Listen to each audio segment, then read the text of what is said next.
नमस्ते बच्चों, चलिए डिस्कशन चालू करते हैं। मेजर टेस्ट 5 का जो सिलेबस है वो है thermodynamics, KTG, oscillation and waves. ठीक है, पहला क्वेश्चन है ट्यूनिंग फॉर्क से रिलेटेड और बीट्स का सवाल है। देखिए पहला सवाल क्या बोल रहा है कि tuning fork A produce 2 beats with tuning fork B the frequency of tuning fork दे रखा है। ए का ट्यूनिंग फॉर्क दे रखा है तो ए यहां पर है, बी ए का दे रखा है उन्होंने 502 हर्ट्ज फ्रीक्वेंसी, 2 बीट्स प्रोड्यूस हो रही हैं। तो बी क्या हो सकता है, बी या तो सर हो सकता है 500 या फिर हो सकता है 4504, प्लस माइनस 2 करके देख लिया गया है। अब उसने यहाँ पर कीवर्ड क्या है, ऑन फाइलिंग ए को करा है फाइल। अब यहाँ पर कंसेप्ट क्लियर कर लेते हैं। फाइलिंग में क्या होगा, फ्रीक्वेंसी हमारी बढ़ेगी और वैक्स को अगर लोड करते हैं तो फ्रीक्वेंसी हमारी डिक्रीज होगी। तो हम अल्टीमेटली हमारी फ्रीक्वेंसी बढ़ने वाली है। ए को फाइल अप किया गया है तो ए की फ्रीक्वेंसी बढ़ेगी। क्वेश्चन पूछा है कि हमको वो फ्रीक्वेंसी जज करनी है कि बीट्स हमारी अनचेंज रहे, मतलब 2 थी तो 2 ही रहे। तो देखिए अगर ए को फाइल किया है तो ये फ्रीक्वेंसी क्या होगी, बढ़ेगी। तो बढ़ के क्या पहुंचेगी 503, देन 504। अब देखिए इफ बी अगर 500 है तो फ्रीक्वेंसी बीट्स क्या होंगी, इंक्रीज हो रही है, तो ये कभी भी 2 तक तो पहुंच नहीं पाएंगी। 504 अगर मैंने पिक करा है तो 503 के साथ बनेगा 1, 504 पे 0, 505 पे अगेन 1 एंड 506 पे हमको मिल जाएगा 2। तो हमको यहाँ पर 2 बीट्स मिल जाएंगी। तो correct answer will be B 504। अगला सवाल, वेव की इक्वेशन प्रोवाइड कर दी गई है, travels in a medium, here x is the meters and instantaneous phase difference between the 2 points. वही गोल्डन फॉर्मूला यूज कीजिए, आंसर अपने आप आएगा। देखिए गोल्डन फॉर्मूला हमको क्या बोल रहा है, phase difference delta phi upon 2 pi equal to delta x upon lambda. According to equation आप यहां से लैम्डा कैलकुलेट कर लीजिए। आप इस पाई को अंदर लेके जाइए तो 2 pi t minus 0.01 pi x, this will be your k, this will be your omega. K से हम लैम्डा पहुंचेंगे, k equal to 2 pi upon lambda. K की वैल्यू को पुट करके लैम्डा कैलकुलेट किया जाएगा। लैम्डा कैलकुलेट करके अपने गोल्डन फार्मूला में रखेंगे और आपको 5 मिलेगा। डेल्टा एक्स क्वेश्चन में प्रोवाइड कर दिया 25 सेंटीमीटर, तो मीटर में कन्वर्ट कर लीजिए। लैम्डा को यहाँ पुट कर लीजिए तो डेल्टा 5 आपके पास निकल के आएगा। The answer will be pi upon 400 radian. Calculation अपने आप करेंगे, कंसेप्ट मैं बताता चलूंगा। चलिए, a man standing on a cliff claps his hand, echo का क्वेश्चन है, इको का टाइम पीरियड दे दिया है। तो इको के सवाल में आपको फॉर्मूला क्लियर है, उसी के हिसाब से जाइए कि इको में जो होगा डिस्टेंस हो जाएगा 2d divided by time will be v। आपसे पूछा गया है d, तो आपको d निकालना है तो will be vt upon 2। Value put कर दीजिए, answer will be 170 metres. Next next is highest possible wavelength for an organ pipe. देखिए ऑर्गन पाइप बोला है, ना कि हमको ये बताया गया है कि क्लोज्ड है कि ओपन है। ठीक है, तो क्वेश्चन ने बोल दिया ऑर्गन पाइप। हमारे पास होंगे 2 टाइप के ऑर्गन पाइप, एक will be closed organ pipe, second will be open organ pipe.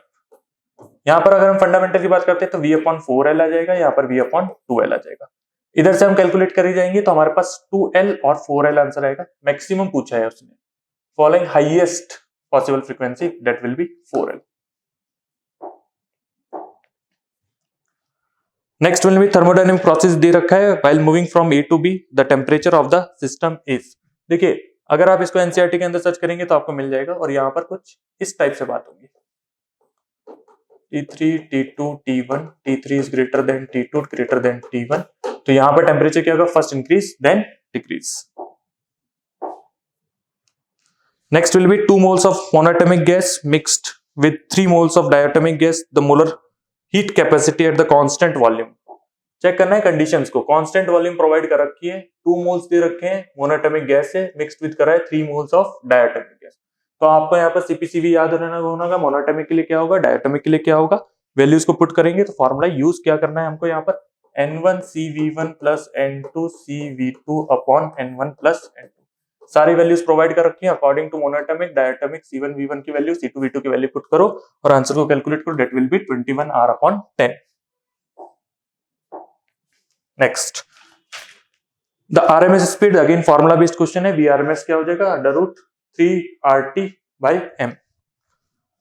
तो फॉर्मूला लग लिखेंगे हम, Vrms विल बी √3RT/m। सारी वैल्यूज को पुट कर दीजिए, answer will B 2000 metre per second. Formula based question thermo के अंदर आ रहा है, फॉर्मूले पे पकड़ बनाइए, टोटल थर्मोडायनेमिक्स अपनी एनसीईआरटी को कवर करते हुए चलिए। ठीक, मॉड्यूल के सॉल्व एग्जांपल कवर करने हैं सारे। नेक्स्ट वन विल बी, आपको दे दिया प्रेशर, पीवी कर्व दिया हुआ है और आप वैल्यूज को ध्यान से देख लीजिएगा कि क्या वैल्यूज दिए हैं और यूनिट को, ठीक है। आइडल गैस का given, work done by the gas in process of CA. CA process में वर्क डन क्या होने वाला है, इस प्रोसेस का वर्क डन आपको निकालना है। तो देखिए, क्योंकि पीवी डायग्राम आपको दे रखा है, पीवी डायग्राम दे रखा है कांस्टेंट, ठीक है, सीए प्रोसेस के निकालना है, तो आपको क्या करना होगा, डब्ल्यू निकालना है। इसमें क्या करना है आपको, पी डेल्टा पी। आपको एरिया कैलकुलेट कर लेना है, लेकिन प्रेशर जो लोगे वो लोगे एवरेज। तो एवरेज कितना थे, 40 and 20, 40 plus 20 divided by 2 into 1, delta भी दिख रहा है साफ साफ 1 है, that will be 60 by 2 30। CA से जा रहे हैं, एंटी क्लॉकवाइज चल रहा है तो नेगेटिव वर्क डन होगा, तो आंसर विल बी -30। चलिए the next question is the maximum acceleration of body moving in SHM alpha दे रखा है, मैक्सिमम वेलोसिटी दे रखी है। बड़ा ही सिंपल सवाल हो जाएगा क्योंकि टोटल फार्मूला बेस्ड क्वेश्चन होगा, ठीक है। तो हमको अल्फा दे रखा है, maximum acceleration that will B minus का a omega square, beta will be a omega. आपको निकालना है एम्पलीट्यूड, आपको a फाइंड आउट करना है, तो a will be beta upon omega. इस a को उठा के हम यहाँ पर पुट कर देते हैं, या फिर आप ओमेगा को रिप्लेस कर दीजिए, इसको हटाओ, omega equal to beta upon a, इस ओमेगा का, क्योंकि ये निकालना है। तो alpha equal to a beta square upon a square, cancel cancel, a equal to beta square upon alpha, answer will be a। कम से कम फॉर्मूला बेस्ड क्वेश्चन तो आप बना सकते हो। Next one is the equation of particle executing SHM, ठीक है। टोटल कंपैरेटिव इक्वेशन दे रखी है, डिफरेंशियल इक्वेशन प्रोवाइड कर दी आपको एसएचएम की, और उसमें आपको दे रखा है 2d2x upon dt square plus 32x, सीधा दिख रहा है, this will be m, this will be k। जिन बच्चों को नहीं पता वो याद करिए, m d2x upon dt square plus k x equal to 0। अगर हम एंगुलर थीटा की बात कर लेंगे तो वहां पर भी टाउ के रिलेशन में x की जगह थीटा आ जाएगा, लेकिन यहाँ से हमको m and k directly question provide करेगा। अब हमको चाहिए इसका टाइम पीरियड, तो omega is equal to k by m root, तो 16 बाय 32 दिया हुआ है, 32 बाय 2 विल बी 16, रूट के अंदर तो 4, तो 4 ओमेगा आ गया आपके पास 4, 2 पाई बाय टी, और आंसर आपको मिल जाएगा, answer will be B, pi by 2 second. Relation याद रखना, सीधा कंपैरेटिव क्वेश्चन आता है, एक ही आएगा। चलिए, 1/4 length of A spring of force constant के इज कट अवे, ठीक है, कटिंग ऑफ स्प्रिंग का क्वेश्चन है। तो इनिशियल कंडीशन ले लेते हैं कि एक स्प्रिंग है, उसकी लेंथ L है और उसका स्प्रिंग कांस्टेंट K है। Spring constant is inversely proportional to L, इस वाले से तो हम लिख सकते हैं साफ साफ K1 K2 is equal to L2 by L1। आपको L1 दे रखा है L के बराबर, L2 आपको कैलकुलेट करना है, K1 दे रखा है आपको K के बराबर और K2 आप ऐसे रख लीजिए। नाउ L2 और L2 को लिखा जा सकता है 3/4 ऑफ L, पूरा कैलकुलेशन करके आपको आंसर मिल जाएगा, that will be your new K2 will be 4/3 of K, it's answer B. देखिए अब स्प्रिंग वाले में अगला क्वेश्चन कैसे हो सकता है कि ये 1/4 3/4 अलग अलग कर दिए, दोनों स्प्रिंग कांस्टेंट को कैलकुलेट करके नाउ पैरेलल और सीरीज कनेक्शन बना दिया और के इफेक्टिव पूछ सकता है। तो next question will be that question number 12, again thermo, उसने एडियाबैटिक प्रोसेस बोल दिया, pressure of a gas found to be proportional to the square, okay ठीक है, कंडीशन हमें प्रोवाइड कर दी, P is directly proportional to T square, adiabatic process बोला हुआ है, ठीक है।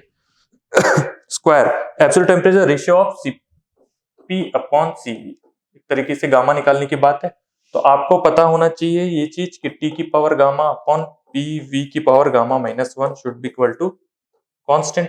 इस पूरे को सॉल्व करके आप पहुंच सकते हैं P is directly proportional T gamma upon gamma -1, इन दोनों इक्वेशन को कंपेयर कर जाइए तो आपको दिख जाएगा gamma upon gamma -1 should be 2, और यही CP अपॉन CV, तो आंसर विल बी 2।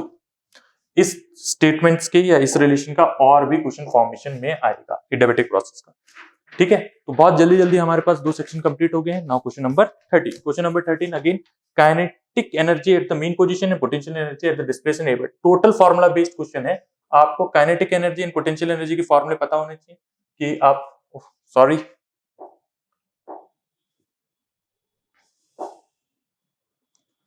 तो kinetic energy and potential energy कि इसके फॉर्मूले आपको एकदम क्लियर है, उसके हिसाब से आपको काम करना होगा। तो मीन पोजीशन पे काइनेटिक एनर्जी लिख लीजिए, डिस्प्लेसमेंट a/2 पे पोटेंशियल एनर्जी लिख लीजिए और दोनों को सॉल्व कीजिए। दोनों का रेशियो ले लेंगे 4:1। फॉर्मूला बेस्ड दोनों के फॉर्मूले लिखने, टोटल एनर्जी का फॉर्मूला, काइनेटिक एनर्जी का फॉर्मूला एंड पोटेंशियल एनर्जी का। नोट्स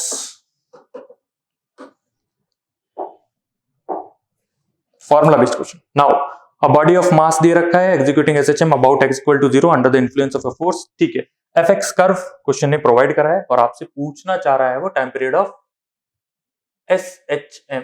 ठीक है, तो fx कर्व करा है f = kx, यहां से बात करी जा सकती है। तो यहां से हम क्या कर सकते हैं, k को कैलकुलेट कर सकते हैं। तो f/x फोर्स दिख रहा है साफ साफ कि हमारे पास आ जाएगा 8/2 that will B 4। Now time period की बात करेंगे तो t = 2π, डायरेक्ट फार्मूला, मास का factor upon inertial factor upon spring constant. ठीक है, तो यहां पर वैल्यू, मास की वैल्यू पुट कर देंगे 0.01, k की वैल्यू निकल चुकी है 4, इस पूरे को कैलकुलेट करके t का वैल्यू निकल के आएगी आपके पास 0.31। अच्छा है, लेकिन फॉर्मूला बेस्ड है, फॉर्मूले याद, सारे क्वेश्चन बनेंगे थर्मो के, ऑसिलेशन के, वेव्स के। Now question number 15 again golden formula. भाई गोल्डन फार्मूला बहुत ज्यादा इस्तेमाल आएगा तो आप उसको अगेन एंड अगेन प्रैक्टिस में रखिए, क्योंकि अब उसने बोल दिया है कि नियरेस्ट पॉइंट के फेज डिफरेंस जो है वो 120 डिग्री है, f दे दिया है, v दे दिया है, तो यहां से आराम से लैम्डा कैलकुलेट किया जा सकता है। नियरेस्ट पॉइंट के बीच में डेल्टा x कैलकुलेट करने को, delta x upon lambda is equal to delta phi upon 2π। Delta phi की जगह रख दीजिए 120, 2π रख सकते हैं तो 360 लिखा जा सकता है साफ साफ। हमको पता है v = f लैम्डा, तो डेल्टा x आपको कैलकुलेट करना है, लैम्डा की जगह रख देता हूं मैं v/f इज इक्वल टू, इधर से कैलकुलेट कर देते थे तो काट लेना। अब आपको निकालना है डेल्टा x, तो 12/36 इंटू v कितना दिया क्वेश्चन में 300 अपॉन f दिया है 1000, पूरे को कैलकुलेट कीजिए, डेल्टा x मिलेगा that will be 10 centimetre. Golden golden golden formula काफी इस्तेमाल होगा। 3 चैप्टर हैं जिसके अंदर गोल्डन फार्मूला यूज कर सकते हैं आप, waves, alternating current and wave optics. क्यों? क्योंकि इन तीनों के अंदर साइनोसॉइडल नेचर फॉर्मेशन आएगा। ठीक, now next question is when sound wave travels from air to water then which of the following quantities remains constant। NEET का favourite question, again and again repeat करेगा, so that remains constant will be frequency। सब बदलेगा, बस frequency नहीं बदलेगी। Next, velocity of sound inside a Young's double modulus दे रखा है और डेंसिटी दे रखा है। फॉर्मूला बेस्ड, अगेन फॉर्मूला याद होगा तो आप सीधा सीधा वेलोसिटी पे कमेंट। वेलोसिटी देखिए, साउंड के अंदर जब साउंड वेव पढ़ते हैं तो साउंड की वेलोसिटी के ऊपर इसकी डिपेंडेंसीज होगी। मींस अब अगर सॉलिड में क्या डिपेंडेंसी होगी, फ्लूइड के अंदर क्या डिपेंडेंसी होगी, टेम्परेचर के अंदर क्या डिपेंडेंसी होगी, प्रेशर के साथ क्या डिपेंडेंसी होगी और ह्यूमिडिटी के साथ। थ्योरी को कवर कीजिए, मॉड्यूल के अंदर एक पेज पे सब चीजें लिखी हुई है, नोट्स के अंदर लिखा हुआ है, सारे रिलेशन सब पे क्वेश्चन बनाया जा सकता है। तो इसके अंदर आप बात करें v = √y/ρ, वैल्यूज को दोनों को पुट कर दीजिए। ओके, सवाल पिछला रह गया, तो हम बात कर रहे थे यंग्स मॉडुलस वाले पे, सॉल्यूशन वहां पर कर दिया मैंने, कोई बात नहीं, इधर पे देख लेते हैं। तो हमको डेंसिटी दिया हुआ है, यंग्स मॉडुलस दिया है, v निकालना है, तो v = √y/ρ, वैल्यू पुट कर दीजिए, कैलकुलेट करेंगे तो अंडर आपको रखना होगा y कितना दिया 2 × 10⁻11 डिवाइडेड बाय 8000। यूनिट्स का ध्यान रखते हुए कैलकुलेशन कीजिए, 5 km/s। Next, tuning for vibrating resonance, resonance column कहा गया है, तो रेजोनेंस ट्यूब का formation for frequency, unknown frequency को कैलकुलेट करने में यूज होता है रेजोनेंस कॉलम। सोनोमीटर भी वही इंस्ट्रूमेंट है जो कि अननोन फ्रीक्वेंसी को कैलकुलेट करने के लिए बनाया जाएगा। ठीक है, तो tuning fork, sonometer and resonance tube, waves के अंदर ये ऑर्गन पाइप के साथ क्वेश्चन को फॉर्म करेगा। अब इसके अंदर आप इस चीज को कंसेप्ट वाइज समझ जाइए, थोड़ा टाइम दीजिए। देखिए, रेजोनेंस कॉलम जब भी फॉर्मेशन लेगा तो रेजोनेंस कॉलम के अंदर क्या होगा, और रेजोनेंस कॉलम बोल दो या फिर रेजोनेंस ट्यूब बोल दो। अब यहां पर क्या रहेगा, वाटर का रहेगा कि वाटर भरेगा। बिकॉज ऑफ इस वाटर लेवल, इस ट्यूब की जो लेंथ है वो वेरी करेगी, ये लेंथ वेरी करेगी, तो ये एक्ट करेगा हमेशा एक क्लोज्ड ऑर्गन पाइप की तरह, क्लोज्ड ऑर्गन पाइप, याद रखिए। इसके साथ आप फॉर्मूला याद रखिए, that is L1 - L2 mod, जो सा लेंथ बड़ा होगा उसमें से इक्वल टू λ/2 होगा। अब इसको आपको v = f लैम्डा में कैलकुलेट कर लीजिए। अगर आपको चाहिए f, तो आपके पास आएगा f अपॉन लैम्डा, यहां से लैम्डा को रिप्लेस करेंगे तो v/2 L1 - L2। आपको क्वेश्चन ने क्या क्या प्रोवाइड कर दिया, L दिया हुआ है, L2 दिया हुआ है, ठीक है। उसके बाद आपको स्पीड v दिया हुआ है। आपको एफ पूछा है, सारी वैल्यूज को इसमें पुट कीजिएंगे, कैलकुलेट करेंगे, answer will be 800 hertz. Resonance column के बहुत सिंपल क्वेश्चन होगा। Act as a closed organ pipe करवाना है, L1 minus L2 should be λ/2, क्योंकि हमेशा फैक्टर जो होगा वो λ/2 का होगा, चाहे कोई सी भी फ्रीक्वेंसी पे आप देख लीजिए वही चीज बनेगी। Now next question, what is the molar heat capacity of diatomic gas. Gas दे दी है डायटोमिक, तो सीवी सब याद रखना होगा, डायटोमिक मोनोटोमिक के।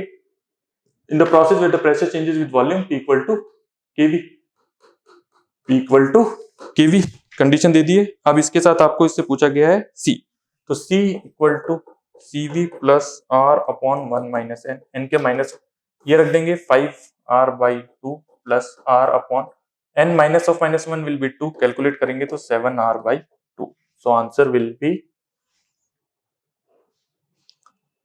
सॉरी कैलकुलेशन 7R/2 नहीं, दैट विल बी 6, तभी नहीं दिखा, that will be 3R, sorry, तो answer will be C, 5 + 1 is 6। Next, a gas taken through process A and B shown in the figure, 4.2 calorie heat is given in the process। ठीक है भाई, question है आपको पूछा है internal energy का। Internal energy का पहले formula delta U equal to delta Q plus delta W। Internal energy पूछी है और हीट गिवन दे दिया 2.4, बस यूनिट का ध्यान रखना होगा, इसके अंदर जूल में आंसर दिया हुआ है, तो कैलोरी को पहले जूल में बदलना पड़ेगा, तो उसको चेंज करेंगे तो 2.4 इंटू 4.2, इसको पहले से अलग से बदल के रख लीजिए। Now area under the curve calculate कीजिए, क्या आएगा, half into base, base will be 1.5 into 10 to the power -2 और half height will be 3। Then एक रेक्टेंगुलर फॉर्मेशन है, तो 2 into again 1.5 into 10 to the power -2, इस पूरे को कैलकुलेट कर लेंगे। इसके बाद जब इसको पूरे को कैलकुलेट करके आप बैठेंगे और यहां से हमने इसको कैलकुलेट किया हुआ है, तो जब 2.4 और 4.2 का इंटू करेंगे, उसके बाद जो एरिया अंडर द कर्व ये निकल के आएगा। देखो यहाँ पर कैलकुलेशन देखेंगे तो साफ साफ बन रही है, 45 आ जाएगा, बाई 2 करेंगे तो उसके आंसर आएगा 4.5 upon 2 into 10 to the power -2। इधर से बनेगी आंसर 1.5 है तो 3 इंटू 10 टू द पावर -2। इसको काटेंगे तो 2.25, दोनों को प्लस करेंगे तो 5.25 इंटू 10 टू द पावर -2। इस पूरे को अगर लिख लेंगे, -2 भी हटाते तो 0.0525। डन। अब हमारे पास आ रहा है इसका, दोनों को इंटू करके जो आंसर मिलेगा हमारे को, तो 24 दूनी 48, 8 4 96, तो 10.08 माइनस 0.0525, यहां पर साफ साफ दिख रहा है, आंसर विल बी 10.03 अप्रोक्सीमेटली। फॉर्मूले के साथ एरिया अंडर द कर्व का यूज करो, ट्रायंगल रेक्टेंगल का आना चाहिए, फॉर्मूला पुट करेंगे, आंसर मिल जाएगा। Next question is question number 21. A gas mixture contains 8 mole of oxygen, 2 moles of argon at room temperature. तो 8 मोल दिया हुआ है ऑक्सीजन का, 2 मोल दिया हुआ है आर्गन का at room temperature. The total internal energy of the mixture is, तो इसमें भी फॉर्मूला यूज करना है आपको दोनों गैस प्रोवाइड की गई है, ठीक है। तो आप इसके अंदर जो फॉर्मूला यूज करते हुए चलेंगे वो होगा NCV1 delta T equal to N2CV2 of delta T। सारी चीज की वैल्यूज को यहाँ पुट करेंगे, कैलकुलेशन करेंगे, answer will be 23RT। Formula based question. चलिए next one is a simple pendulum is made up of hollow sphere. Total theoretical question है कि होलो स्फीयर से सिंपल पेंडुलम को बनाया है, and that hollow sphere is filled with water, water से filled है। Now if a little water is drained out then the period of pendulum will, देखिए इसमें क्या है कि उसने कंटिन्यूअस लीकेज भी नहीं बताई है, उसने बोला है कि little water will be drained out, means यहां से थोड़ा सा ड्रेन आउट हो जाए। मास m का है, l लेंथ है पेंडुलम की। अगर हम टाइम पीरियड की बात करते हैं तो इट विल बी 2π√L/g, और इस पे एक जो कॉमन बनता है वो है कि this time period is independent of mass. But यहां पर क्या है कि मास लीक हुआ है, dm रिड्यूस हुआ है, और इसने ऐसे भी नहीं है कि कंटिन्यूअस लीकेज है, थोड़ा सा स्पिल हो गया है, तो टाइम पीरियड पे असर क्या पड़ेगा। नाउ दो तरीके से हैं कि अगर कंटिन्यूअस लीकेज होता है तो हम इसको सेंटर ऑफ मास से भी देख सकते हैं। सेंटर ऑफ मास की कंटिन्यूअस लीकेज होगी तो ये फुल से हाफ होगा और हाफ से बॉटम टच करेगा, तो वहां पर टाइम पीरियड क्या है, इंक्रीज एंड डिक्रीज पे आएगा कि फर्स्ट इंक्रीज देन डिक्रीज। और यहाँ पर है कि लिटिल स्पिल हो चुका है और उसके बाद है, तो एल इफेक्टिव में अंतर आने की वजह से answer will B time period will be increase. लेकिन इसको सेंटर ऑफ मास से भी समझा जा सकता है और वहां पर कंटिन्यूस लीकेज होना चाहिए। थ्योरेटिकल टॉपिक लिखा होगा, मॉड्यूल ओपन करके चैप्टर को रीड कीजिए। चलिए next one is an ideal gas absorb Q heat in isobaric process. The process is isobaric. Isobaric process दिया हुआ है क्वेश्चन ने। If adiabatic expansion exponent of the gas is gamma, gamma provide कर दिया, then what fraction of heat is used to perform work. Total सीधा formula based question है, ये वाला आपको थ्योरी में ही समझा दिया गया है, सीधा लगाना है tick. Answer will be gamma minus 1 upon gamma, या फिर हम ऐसे लिख सकते हैं 1 माइनस 1 अपॉन गामा, अगर ऑप्शन इस फॉर्म में भी है तो भी वही करेक्ट होगा।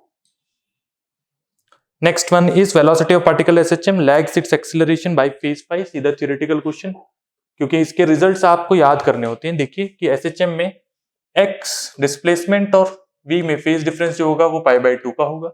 वेलोसिटी और एक्सीलरेशन का जो फेज डिफरेंस होगा that will be also pi by 2। Now अगर हम बात करते हैं डिस्प्लेसमेंट और एक्सीलरेशन, तो इनका फेज डिफरेंस होता है पाई। ये तीन रिजल्ट्स आपको रिमेंबर करना होगा। तो इसने पूछा है एक्सीलरेशन एंड वेलोसिटी के बीच में, तो सेकंड ऑप्शन चूज करेंगे that is pi by 2। Next one is the what is the displacement of velocity particle numerical equal to its acceleration T दे रखा है, path length extreme to extreme दे रखा है 4 सेंटीमीटर। तो डिस्प्लेसमेंट पूछा है, टाइम पीरियड आपको प्रोवाइड कर रखा है, path length extreme to extreme means 2a आपको प्रोवाइड कर रखा है उसने। तो यहां से t भी मिल चुका है और उसने क्वेश्चन के अंदर लिखा है कि the numerically equal velocity acceleration के इक्वल होगी। टोटल इक्वेशन फॉर्म करके क्वेश्चन को किया जा सकता है आराम से। उसने डिस्प्लेसमेंट y पूछा है, तो देखो y equal to a sin omega t। ठीक है, यहां से बात करते हुए टाइम पीरियड उसने प्रोवाइड कर दिया, तो ओमेगा निकाल लूंगा आराम से। यहां से एक्सट्रीम टू एक्सट्रीम, तो यहां से एक्सट्रीम टू एक्सट्रीम में क्या होगा, मैं एम्पलीट्यूड पे कमेंट कर पाऊंगा कि एक्सट्रीम टू एक्सट्रीम या पीक टू पीक अगर इसी में बात करते हैं तो वैसे 4 सेंटीमीटर प्रोवाइड कर रखा है, तो डिवाइडेड बाय 2 करके यहां से मेरे को एम्पलीट्यूड मिल जाएगा। उसके बाद इसने पूछा है मेरे को y। ठीक, तो यहाँ पर वैल्यूज को पुट करना चालू करेंगे, साइन का फंक्शन कैलकुलेट करेंगे, a आपको मिला हुआ है तो y आप कैलकुलेट कर सकते हैं, that will be 1 centimetre. Calculation equation सारी चीजें गिवन है। If the degree of freedom of gas are f, okay Question number 26, degree of freedom of gas are F, then ratio of two specific Cp upon Cv। Formula Cp upon Cv का formula क्या बनेगा बेटा, that is 1 plus Cp upon Cv is equal to 1 plus 2 by F। Degree of freedom को F बोल दिया गया है, तो फॉर्मूला आंसर A। थर्मो में straight forward formula based question भी फॉर्म होगा, ठीक है, ग्राफिकल्स होगा। Question number 27, the first law of thermodynamics states that. सीधा थ्योरेटिकल क्वेश्चन है, पहला लॉ ऑफ थर्मोडायनेमिक्स का क्या बोलता है। First law will be heat is a form of energy. Next one is during an isothermal expansion N ideal gas. Okay, isothermal expansion की theoretical question पूछा गया है। आइसोथर्मल एक्सपेंशन है तो आइसोथर्मल यहाँ पर टी क्या हो जाएगा आपके पास, कांस्टेंट, एक्सपेंड कर रहा है। तो first option it's internal energy decreases, नहीं ऐसा नहीं होता, इंटरनल एनर्जी डिक्रीज नहीं होगी। Its internal energy does not change. Yes, correct. Does not change. The work done by the gas is equal to the quantity of heat absorbed by it. Yes. तो दोनों correct हैं, तो answer will be D. B and C both are correct. If the door of a refrigerator kept open, then which of the following is true? इसमें हम बात करें if the door of the refrigerator, अगर fridge का दरवाजा खुला है तो क्या होगी सच्चाई, आपकी पड़ेगी मार, क्योंकि मम्मी देंगी आपकी मार। ठीक है, अगर गलती से आपने फ्रिज का दरवाजा खुला छोड़ दिया तो करेक्ट ऑप्शन इज मम्मी देंगी मार। अच्छा है ही नहीं, तो पढ़िए, रूम इज कोल्ड ठंडा कर देगा, नहीं बिल्कुल नहीं करेगा। रूम इज हीटेड, बिल्कुल सही बात है। सिंपल लॉजिकल एक्सप्लेनेशन मानते हुए चलना है, और मार तो पड़ेगी ही पड़ेगी। ठीक, तो अगर फ्रिज का दरवाजा खुला हो जाता है तो मिसकंसेप्ट यही है कि फ्रिज की ठंडक रूम में फैल जाएगी, जबकि ऐसा नहीं होगा, रूम क्या होने लग जाएगा, गर्म होने लग जाएगा। Next one is an ideal gas, heat engine दे दिया है, कार्नो, और दोनों टेम्परेचर प्रोवाइड है, absorbs the amount of heat converted into work. ठीक है, तो सीधा फॉर्मूला यूज करते हैं अपन, W equal to 1 minus T higher upon T lower. Values को यहाँ पर पुट कर देना है, कैलकुलेट कर देना है, answer will be 1.2 into 10 to the power 4। Formula based question है कार्नो का। Next one is for an ideal, अरे सीधी सी बात है, for an ideal gas diatomic molecules दे रखा है, तो Cp कितना होगा हमारे पास, 7/2 R। Cp will be 7/2 R। Diatomic के लिए ये तो रटा रटाया ज्ञान होगा, याद रखने वाली चीजें। फिर if a gas is heated at constant pressure it's isothermal compressibility is, yes question में थोड़ी सी चीजें समझ लेते हैं। Isothermal compressibility remains constant, increase linearly with temperature, decrease linearly with temperature, decrease inversely with temperature। तो देखिए कंप्रेसिबिलिटी, पहले compressibility को के से डिनोट करेंगे जो कि बल्क मॉड्यूलस के अपोजिट होता है, या फिर B इक्वल टू 1/K होगा। अगर मैं B को लिखना चाहता हूं तो मैं लिखूंगा F/A डेल्टा V/V। F/A को मैं लिख सकता हूं delta P that is pressure, delta V/V। अब मेरे को इसका इन्वर्स करना है तो K is equal to delta V/V delta P। यहां पर दिया हुआ है इसने constant pressure, pressure is constant. देखो इसमें केसेस बहुत सारे बन सकते हैं, बट कांस्टेंट प्रेशर देखते ही आप क्या करोगे, आप बोलोगे कि डेल्टा P जो है वो है 0, 0 देखते ही K आ रहा है आपके पास इनफाइनाइट, वैल्यू फिक्स है तो it will remains constant. Answer is A। Now body SHM moves from mean position to extreme, simple सा है, ग्राफिकल भी अगर आपको याद रहता है तो भी आप इसको टिक कर दोगे, और इस ग्राफ को आप अच्छे से याद कर ही लीजिए। देखिए graph potential energy and kinetic energy and then total energy, तो that will be potential energy, this will be kinetic energy and this will be your total energy. इधर से देख के आप आराम से बता सकते हो। तो ऑप्शन है potential energy decrease kinetic energy नहीं, potential energy increase kinetic energy decrease, option B. Next one is the equation of a transverse wave pulse. ठीक है, देखिए दो तरीके से कर सकते हैं, या तो फॉर्मूला ही पुट कर दे। हमको इसने पूछा है इस क्वेश्चन के अंदर the speed of wave pulse, तो वेव वेलोसिटी पूछ रहा है, that will B omega by के। ओमेगा बाई के होता है, वापस हम इसको डिफरेंशिएशन से भी क्वेश्चन को कर सकते हैं, लेकिन आपको स्मॉल मेथड देखिए। यहां पर इक्वेशन साफ साफ दिख रही है कि x माइनस 10t, तो t के साथ का coefficient will be omega, x के साथ का कोफिशिएंट विल बी k, तो k हो गया 1, ओमेगा हो गया 10, that will be 10/1, answer is 10, so option C। छोटा तरीका अपनाइए, जल्द से जल्द आंसर निकालना है।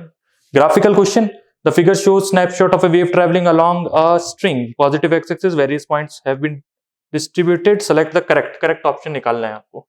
ठीक है, सारे को पढ़ो, जो उनसा करेक्ट महसूस होता है उस पे आंसर है।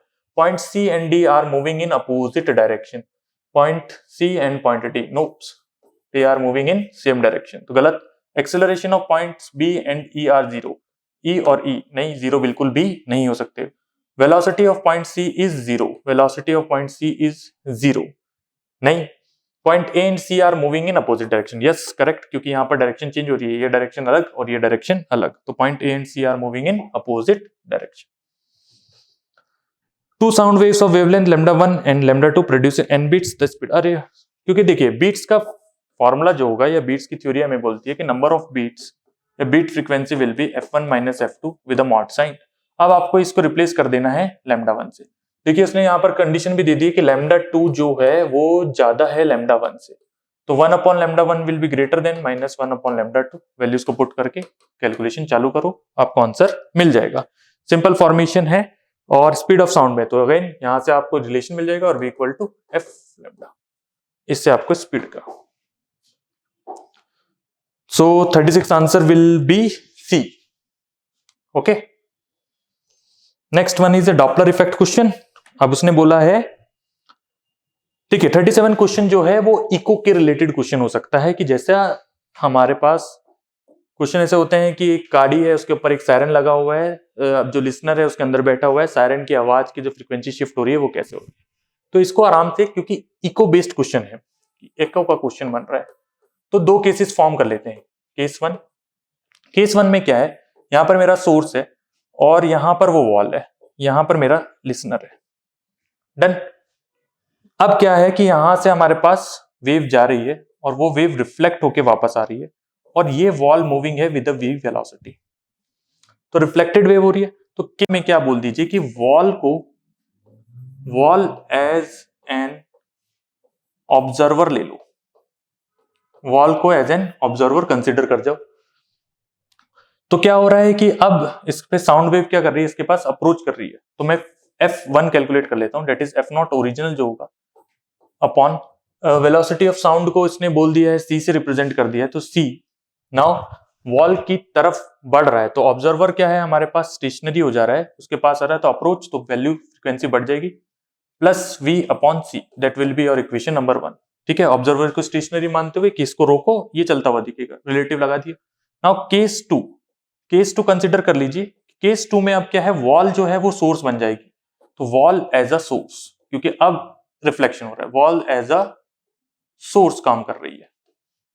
तो मैं F2 कैलकुलेट कर लेता हूं, that will be F1 C upon C minus का V। आप क्या करिए, इक्वेशन नंबर 2, नाउ F1 को रिप्लेस कर दीजिए, तो हमारे पास F2 should be F0 C plus V upon C into C upon C minus V। C से C कैंसिल, तो answer is F0 C plus V upon C minus V। Approach को समझो कि एको का क्वेश्चन है, तो केस वाइज बना के हुए चलो, आंसर आपको मैच करेगा, C plus V upon C minus V। Relative को सोचते हुए क्वेश्चन को कर रहे हो, तो आप जब स्टेशनरी रख रहे हो कि वॉल को स्टेशनरी रख दो, तो आपको ये दोनों मूविंग दिखेंगे, जबकि क्वेश्चन गलत हो जाएगा। क्वेश्चन इसलिए गलत हो गया, एक तो क्वेश्चन के अंदर रिफ्लेक्टेड वेव का फ्रीक्वेंसी शिफ्ट पूछा गया है, रिफ्लेक्टेड वेव का, ना कि ओरिजिनल वेव का। ठीक है, तो आराम से इको की तरह, जस्ट लाइक अ सायरन क्वेश्चन, आपको इको फॉर्मेशन करते हुए क्वेश्चन को डील करना चाहिए। तो answer is a, C plus V upon C minus V। Okay, then ideal organ pipe resonates at successive frequency 50, 150, 50, 150 to 50 if speed of sound is this। ठीक है, तो पहले तो आप तीनों का HCF निकाल लो, इन तीनों का HCF कैलकुलेट करोगे तो आपको मिलेगा 25 हर्ट्ज का HCF आ गया आपके पास। नाउ आपके पास आपको देखना है कि ऑर्गन पाइप कौन सा होगा, कि वो क्लोज्ड होगा कि ओपन, एक ओपन है एक क्लोज्ड है, तो आपको इसकी फंडामेंटल यूज करनी पड़ेगी। V अपॉन 2L जो रहेगा वो ओपन के लिए रहेगा, और V अपॉन 4L जो रहेगा वो क्लोज्ड के लिए रहेगा। दोनों में वैल्यू पुट करके, तो यहां पर आपको 25 V की वैल्यू दे दी है 340, तो 340 अपॉन 4L इक्वल टू 25। ऐसे इधर पे कैलकुलेशन करनी होगी, 340 upon 25 into 4, that will B L।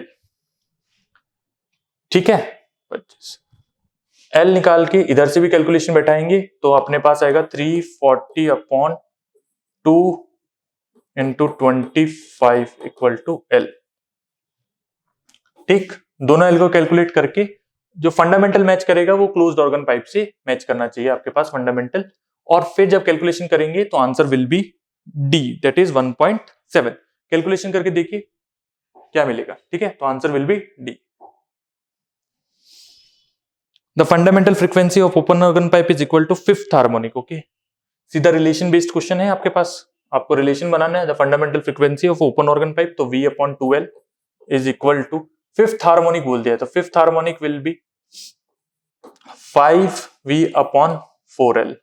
तो ये है क्लोज्ड ऑर्गन की, है ओपन ऑर्गन की। ओपन ऑर्गन की दे दी उसने लेंथ, दैट इज 10, तो V upon into 10 equal to 5V upon 4 into LC। V से V कैंसिल, LC आपको कैलकुलेट करना है, तो 5 into 20 upon 4 cancel, 5 into 5 that is 25 centimetre.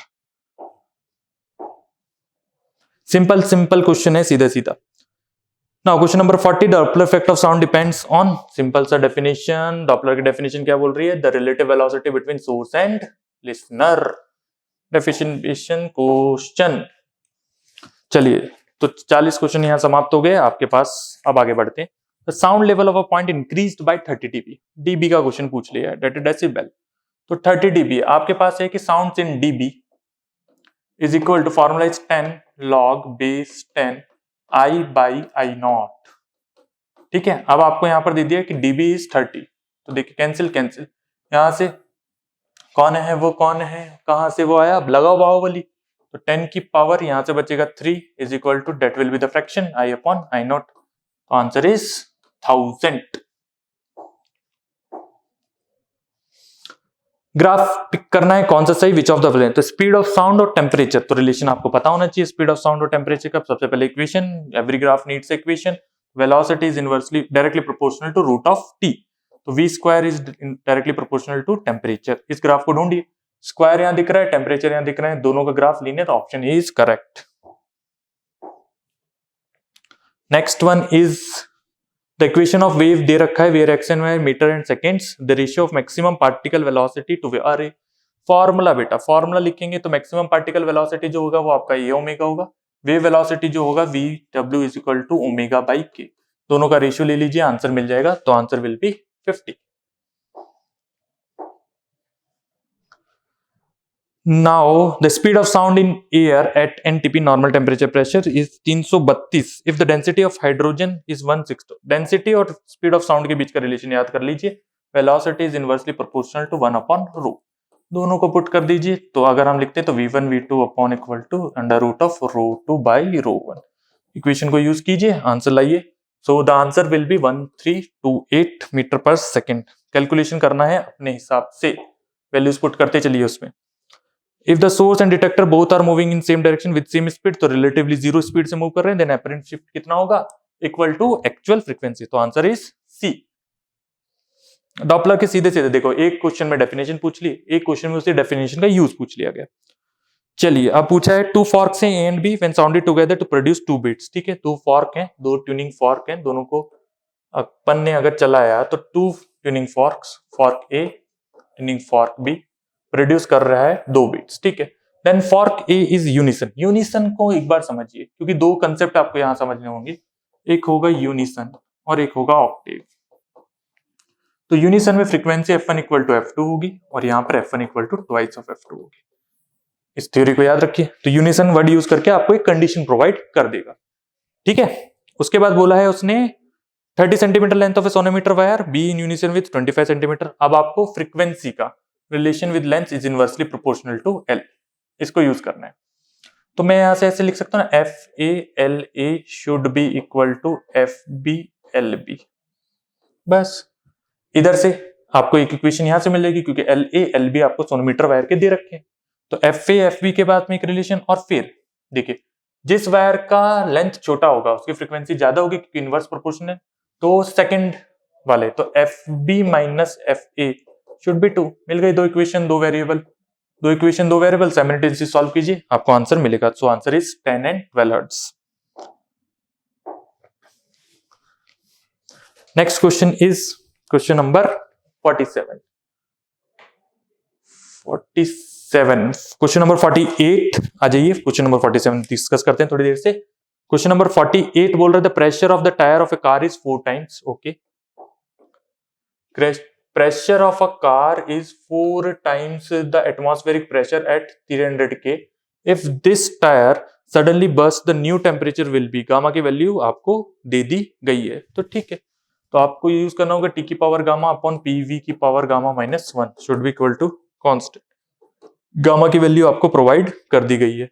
Now आपको यहां से यूज करना होगा, अब आपको क्या चीज, एक चीज कांस्टेंट देनी चाहिए इसको, 4 times then tire suddenly burst, the new temperature, gamma की वैल्यू दे रखी है, pressure on the tyre. Okay, तो जो चीज कांस्टेंट चल रही है, तो अपन को चाहिए इसका फॉर्मेशन देखते हुए न्यू टेम्परेचर निकालना है। तो रिलेशन देख लीजिए, new temperature T2 upon T1 should be equal to P1 upon P2 की power 1 minus gamma upon gamma.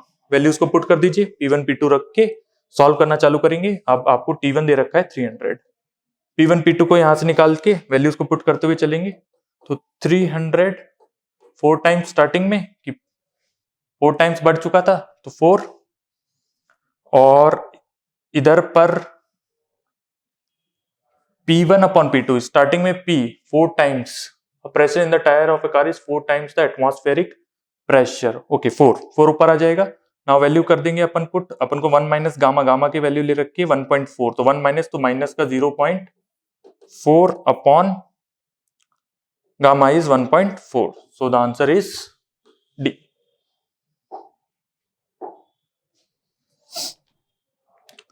During the adiabatic expansion of 2 moles gas, internal energy of the gas is found to decrease. Okay. 47 question number आ गया है यहाँ पर graph वाला। Okay, interchange हो गया, 48 पहले आया, 47 बाद में आया, कोई बात नहीं, 47 डिस्कस कर लेते हैं। There are 2 samples A and B which contains 2 different ideal gases. ठीक है, each sample has 1 mole of gas. Graph E N T का ग्राफ दे दिया है। ठीक है, अब आपको यहां पर सिंपली कंसेप्ट याद कर लीजिए इसके लिए, कि जिसका भी स्लोप ज्यादा होगा वो डायटोमिक होगा। तो सिंपल सी बात है, ए का स्लोप ज्यादा है तो ए वाला जो होगा वो डायटोमिक होगा, तो O2, तो option number D. Now question number 49 during the adiabatic expansion 2 moles of gas.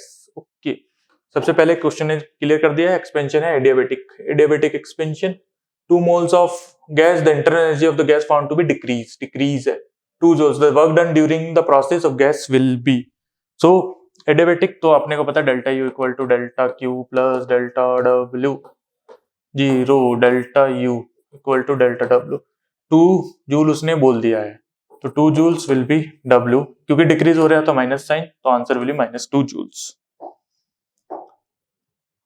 Last one is a formula based question in adiabatic expansion of gas initially and finally the temperature T1 and T2 respectively, then the change in internal energy will be total formula।